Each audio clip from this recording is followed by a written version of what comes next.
वर्ण आणि जात वेगवेगळी आहे का?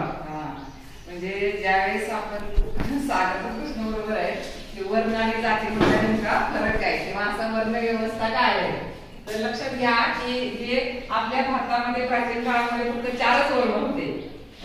वर्ण म्हणजे काय, तर वर्ण या शब्दाचा मूळ अर्थ आहे शरीराचा रंग. शरीराचा रंग म्हणजे काय, वर्ण. प्र म्हणजे काय, तर निवडणे. या धातूपासून वर्ण हा शब्द निर्माण झालेला आहे. पुढे मात्र व्यवसायावरून 4 वर्ण निर्माण झाले. जे भारतामध्ये जेव्हा आर्य आले, त्या आर्य आलेल्या टायमात ते आर्य गोरे होते, उंच धिप्पाड असे दिसायला चांगले होते. आणि जे मूळ भारतीय होते ते थोडेसे दिसायला सावळे होते. तर त्यामुळे काय व्हायला लागलं की आर्यांनी सांगितलं की आम्ही गोरे आहोत आणि जे भारतातले मूळ लोक अनार्य होते ते होते थोडेसे सावळ्या रंगाचे किंवा काळ्या रंगाचे आपण म्हणतो. तर त्याच्यावर काय झालं की वर्ण हा शब्द पडला, काळा आणि गोरा असा वर्ण शब्द पडला. आणि त्यातून पुढे हळूहळू मात्र व्यवसायावरूनच वर्ण 4 आपल्या भारतामध्ये निर्माण झालेले आहे.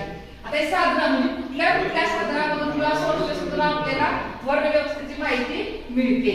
तर धर्मसूत्रे, मनुस्मृती, याज्ञवल्क्य स्मृती, महाभारत, पुराणे, कौटिल्याचे अर्थशास्त्र, गुप्तकाळातील साहित्य, बौद्ध आणि जैन धर्मातील साहित्य, या सगळ्यातून आपल्याला 4 वर्ण व्यवस्थेची माहिती मिळते. आता आर्यांचा जेव्हा भारतामध्ये प्रवेश झाला तेव्हा त्यांचा अनार्यांशी, जे भारतामध्ये अगोदर राहत होते, त्यांच्याशी संबंध आला आणि हळूहळू 4 वर्ण निर्माण झालेले आहेत. पण उत्तर वेद काळामध्ये वर्ण या शब्दाचा अर्थच बाजूला पडलेला आहे आणि पुढे हळूहळू जात निर्माण झालेली आहे. म्हणजे काय झालेलं आहे, वेद काळ संपल्यानंतर, वैदिक कालखंड संपल्यानंतर जेव्हा उत्तर वैदिक कालखंड सुरू झाला त्यावेळेस मात्र वर्ण काय आहे ते थोडं हळूहळू मागे पडलं आणि पुढे जात हळूहळू यायला लागलेली आहे. आता याच्यामध्ये आपल्याला काय बघायचंय की पहिला जो वर्ण आहे, वर्ण व्यवस्थेमधला पहिला वर्ण तो कुठला आहे, ब्राह्मण वर्ण. कुठला आहे, ब्राह्मण वर्ण. आता याचं काय काम होतं, तर वैदिक काळात यज्ञ धर्माभोवती सर्व ज्ञान केंद्र झालेले होते.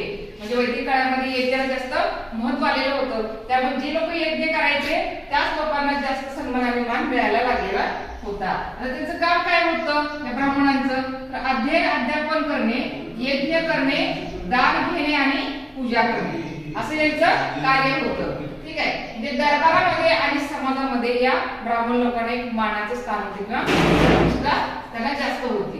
आता जे दुसरं वर्ण आहे ते क्षत्रिय वर्ण आहे. यांचं काम काय होतं, की जे समाज आहे आणि जे राज्य आहे त्यांचा राजवंश आहे या सगळ्यांचं संरक्षण करण्याचं काम कोण करत होतं, क्षत्रिय वर्ण करायचा. युद्ध करायचा, मोहिमा आखायचे, आणि त्या मोहिमेचं नेतृत्व करायचं, हे सगळं काम कोणाकडे आलं, क्षत्रियांच्याकडे आलं. म्हणजेच काय झालं, त्यांचं काम होतं समाजाला, समाजातल्या लोकांना, राज्याचं रक्षण करण्याचं काम, म्हणजे संरक्षण करण्याचं काम मात्र सगळं क्षत्रिय वर्ण करत होता. तर तिसरा वर्ण जो आहे तो आहे वैश्य वर्ण.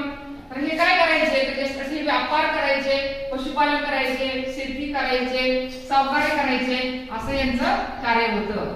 जे वैश्य वर्णाचं काय जास्त व्यापार करणे होतं. आता शूद्र म्हणजे काय, तर हे सर्व जे वरचे 3 आहेत, ब्राह्मण, क्षत्रिय, वैश्य आणि हे जे 3 वर्ण आहेत यांची सेवा करायचं काम मात्र पूर्णपणे शूद्रांचं होतं. म्हणजे शूद्रांना समाजामध्ये गौण किंवा दुय्यम स्थान होतं. आणि वरील 3 जे काही वर्ण आहेत त्या वर्णांची सेवा करण्याचं काम शूद्रांकडे आलेलं होतं. असं आपल्या प्राचीन भारतामध्ये वर्ण व्यवस्था होती, 4 वर्ण व्यवस्था. आणि हळूहळू जेव्हा उत्तरोत्तर काळ संपला त्या टाइमला कडक जाती बंधन आले.